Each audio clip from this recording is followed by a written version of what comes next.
You ever look back at your dating history and get this weird feeling of déjà vu? Like you keep falling into the same patterns, choosing the same kind of person, even though you know deep down it's not going to work out? It's super frustrating, and it usually boils down to one massive question. And that question, man, it can drive you crazy, right? You know exactly what you want, you can picture the perfect, healthy partner, and yet you find yourself drawn right back into those same old and often kind of painful situations. Okay, let's really get into this because the answer is probably not what you're thinking. I mean, when you look at it like this, the choice seems like a no-brainer, doesn't it? We all say we want the person on the left, someone who's kind, who's stable, who has our back. But if we're being honest, a lot of us end up with the person on the right. We attract people who are critical, or super needy, or just emotionally unavailable. And that gap, the one between who we think we want and who we actually choose, that's where the real story is.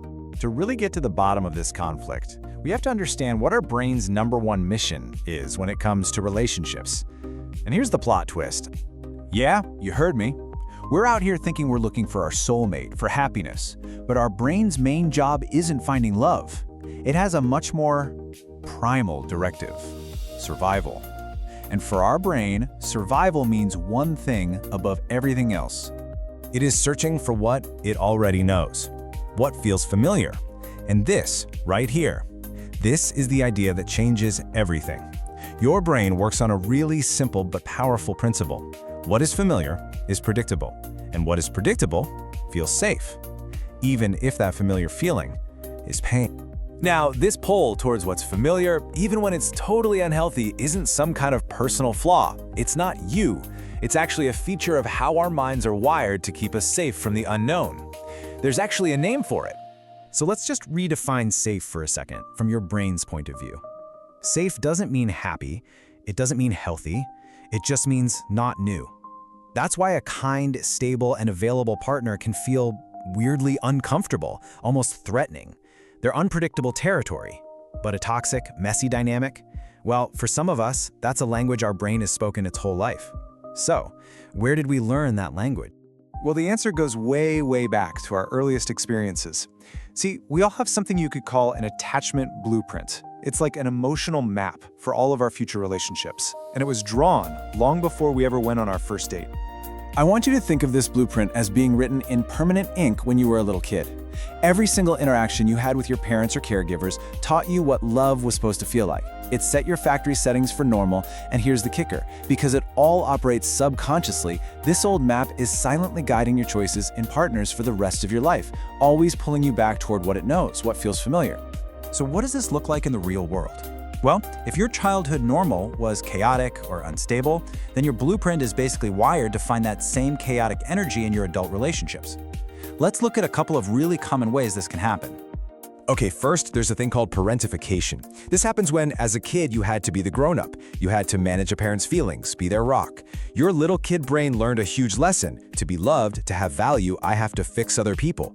So fast forward, and as an adult, you're not looking for a partner. You're subconsciously looking for a project, someone who needs saving, because that's the only dynamic where you feel needed and important. Or, hey, maybe your blueprint was shaped by a ton of criticism.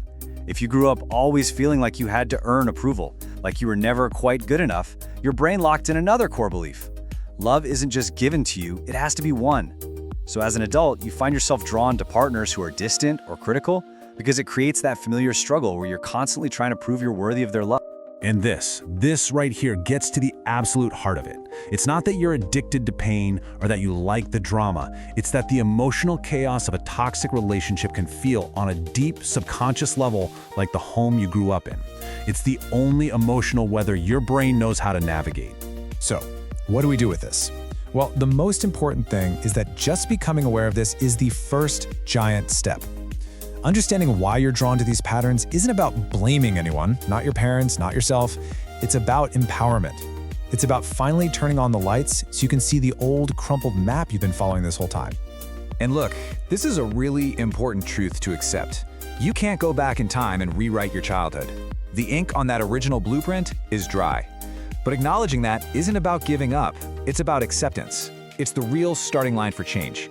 Because while you can't change the map you were given, the future, that's a whole other story. Because once you can see the old pattern, you finally have the power to consciously choose a new one. It lets you hit the pause button when you feel that familiar pull, that chaotic attraction, and ask yourself, is this what I actually want, or is this just what I know? The choice to start drawing a new map, to build something genuinely healthy, that choice starts right now. Thanks for watching Psych Reboot. Take a breath, reset your mind, and I'll see you in the next one.